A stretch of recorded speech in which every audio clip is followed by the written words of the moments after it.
Achievers and leaders. Great personalities have brought differences to the world, with complex and important inventions and discoveries, by creating major changes by introduction of unusual yet complicated methods. The common people have become the famous personalities. Nelson Mandela. Nelson Mandela was the first black president of South Africa. He became a hero to people across the globe. He was awarded the Nobel Peace Prize in 1993 for his wisdom and courage.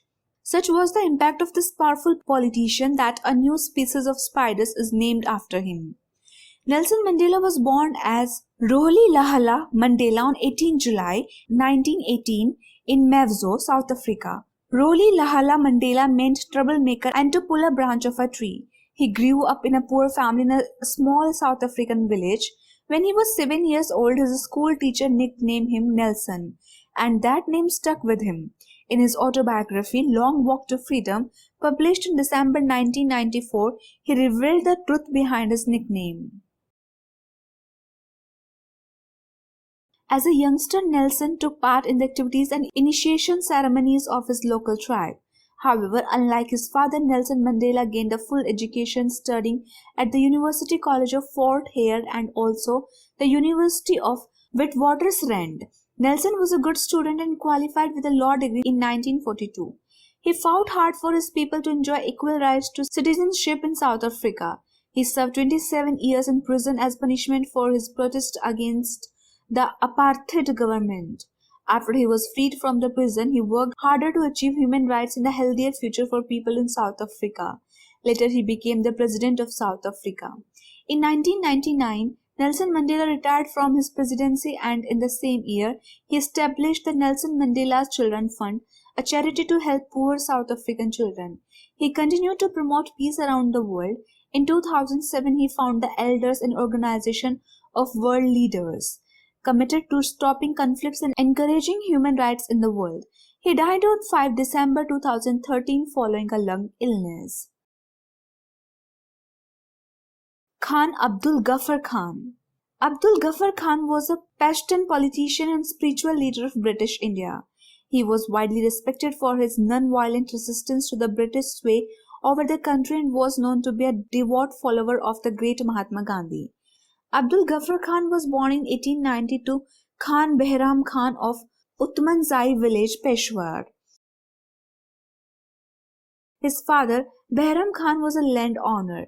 Despite being illiterate, both of his parents were broad-minded and wanted their children to get proper education. Later, Khan Abdul Ghaffar Khan realized the need of the hour and opened schools for children and women. For this, Abdul was jailed and brutally treated. In 1928, Abdul Ghaffar Khan met Gandhiji and Nehruji. Gandhiji advocated adherence of non-violent methods for winning back freedom from the hands of the British. Abdul Ghaffar Khan, all throughout the life history of their friendship, remained Gandhiji's strongest supporter. Abdul Ghaffar Khan was a champion of women's rights and non-violence, and for this, the public simply adored him. His entire life, Khan's trust in the non-violent methods or in the compatibility of Islam and non-violence never waned. So strong was his kinship with Gandhiji that in India that he was often referred to as the frontier Gandhi. While there were some Pashtuns who wanted to stay united with India, others favored the creation of Pakistan. Abdul Ghaffar Khan, however, vehemently opposed the partition of India. As such, he was often seen as anti-Muslim by some people. Sarojini Naidu. Sarojini Naidu was the first Indian woman to become the president of the Indian National Congress and the first woman to become the governor of a state in India. She was truly one of the gems of the 20th century India. She was known by the sobriquet the Nightingale of India. She was born on 13th February 1879 in Hyderabad in India.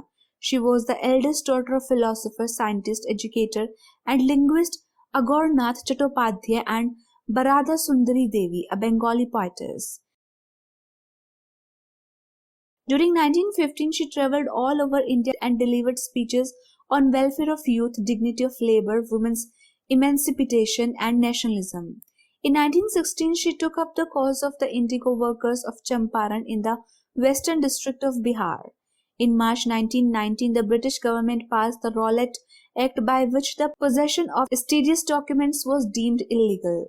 Mahatma Gandhi organized the non-cooperation movement to protest, and Naidu was the first to join the movement. Besides, Sarojini Naidu also actively campaigned for the Montagu-Chelmsford reforms, the Khilafat issue, the Sabarmati Pact, the Satyagraha Pledge, and the civil disobedience movement. In January 1924, she was one of the 2 delegates of the Indian National Congress Party to attend the East African Indian Congress. In 1925, she presided over the annual session of Indian National Congress at Kanpur. She played a leading role during the civil disobedience movement and was jailed along with Gandhiji and other leaders. In 1942, Sarojini Naidu was arrested during the Quit India movement and was jailed for 21 months with Gandhiji. After independence, she became the governor of Uttar Pradesh. She was India's first woman governor. She died in office on March 2, 1949.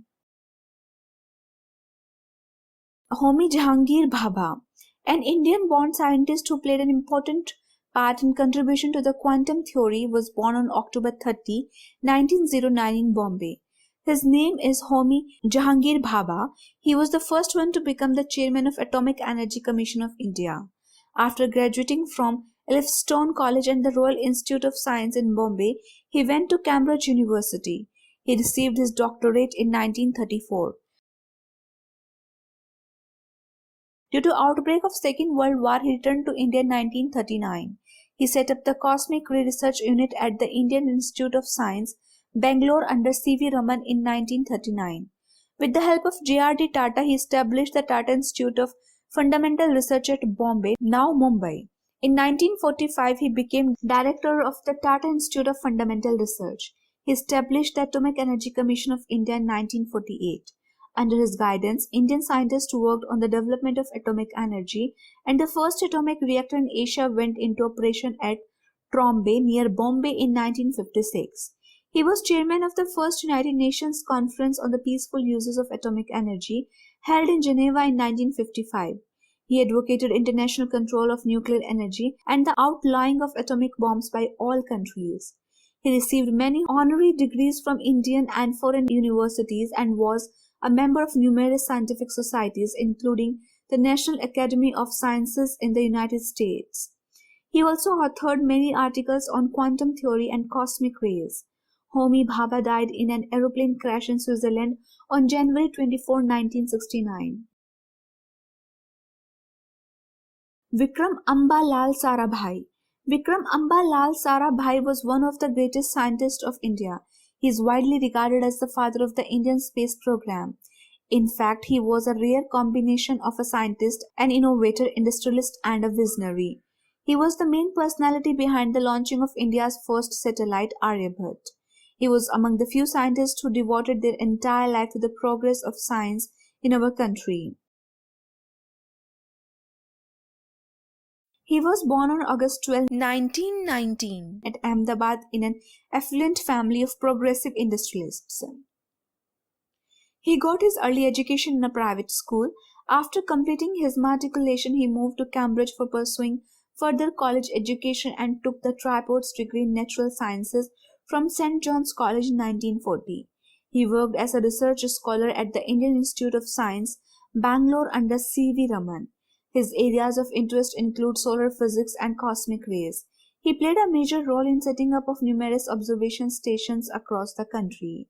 He completed his PhD in 1947 from Cambridge University.